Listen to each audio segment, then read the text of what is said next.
Pa 12 August 1985, ndege ya Japan Airlines inanyamuka bwinobwino monga mwa masiku onse. Koma patangotha 12 minutes ili mmalengalenga, china chake chinaphulika. Kwa 32 minutes, mapilot anayesa umundumu kunena kuti ayipulumutse ndegeyo. Koma ndege inagwa ndipo anthu 520 anataya miyoyo yawo. Moni ndine Jackie. Nkhani yathu ikutengera ku Japan ndipo ndi nkhani yokhudza Japan Airlines Flight 123. Inu tagwira nchakumwa 10 jezi. Monday pa 12 August 1985, ndege inalita nyamuka kuchoka ku Tokyo International Airport imapita ku Osaka. Ndege yake inali Japan Airlines 123. Ndege yake inali Boeing 747 SR-46. Inapangidwa ku USA ndi kampani ya Boeing. Inali ndege yonera inali 11 years old. Koma inayalowa mu service kwamba kugwira ntchito mu 1974. Ma passengers osa limodzi amene anakwera ndege anali 509, pamene anthu 15 anali ma crew members ogwira ntchito mu ndege, ma air hostess, engineer plus ma pilot. Inali holiday season ndi anthu ambiri anali akupita ma holiday kuona makolo awo. Ndegeyo inadzadza kwambiri pa tsiku limenelo. Tsiku limenelo captain wawo anali Masami Takahama wa zaka 49 ndipo anali ndi experience yambiri kwa basi. Anali ndi ma hours 12,000 owulukira ndege. Co-pilot anali Yutaka Sasaki wa zaka 37, pamene engineer anali Hiroshi Fukuda, pamene ma crew members analipo 12. Ndege inanyamuka 12 minutes past 6. Chilichonse chinali bwinobwino, inakwera mmwamba. Patangotha 12 minutes, ndege itafika 24,000 feet. Ikadakwerabe, china chake chinamveka kuphulika. Anthu onse anatutumuka mu ndege muja. Mapilot amadabwa kuti ndi chani, zima mask za oxygen zinatsika, anthu ndikuvala-vala.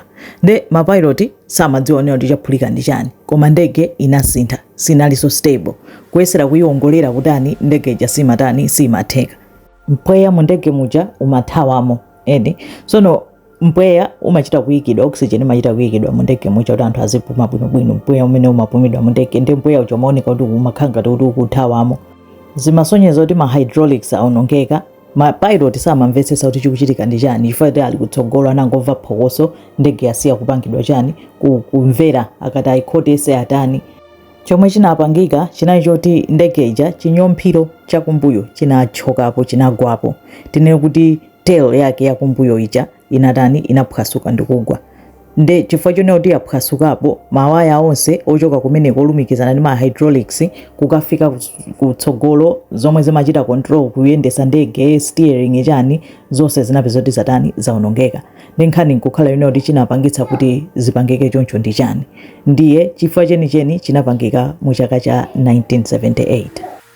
Kubwerera mbuyo mu 1978, ndege yomweyo inapezeka kuti inaombedwa ndi mbalame. Nde itaombedwa ndi mbalame pa chinyompiropo pa tail, anapeza kuti inaphwasuka koma inatera bwinobwino. Nde anayipitisa kokakonzetsa, anayikonza koma sanayikonze bwinobwino, anangokonza za shortcut ndikutani khanga tayibwezeretsa nkuyisiya. Nde inapitirisa kumayendabe kuchoka 1978 after ngozi imeneyoyo kufikira 1985. Nde munthawi yonseyo chifukwa kuti sanakonze bwino inali ikungutani pang'ono ingopetepeseka mangopetepeseka mpakana pachani, mpakana pa tsiku ilolo 1985 pa 12 August ikuuluka inapezeka kuti chatani changophwasuka kuchokapo, ndege ili mlengalenga 24,000 feet, muli anthu 524. Mapilot anapanga contact air traffic control kwauza kuti ndi emergency, sitikudziwa kunena kuti chachitika ndi chani, koma tikukanika kupanga control ndege. Anayesera kuyika manual kunena kuti athe kuchita control, kuyisa ntchito engine power, ndege simathekabe. Imangoti kukwera mmwamba, kutsika musi, kupita sideways, imangoti yatembenuka. Nde nawso air traffic control samamvetsetsa, koma ananena kuti mutere msangamsanga kuti tione kuti chavuta nchani, fana sanapite patali kwambiri. Air traffic anawuza kunena kuti akatere pa military base ya USA imene inali chapafupi.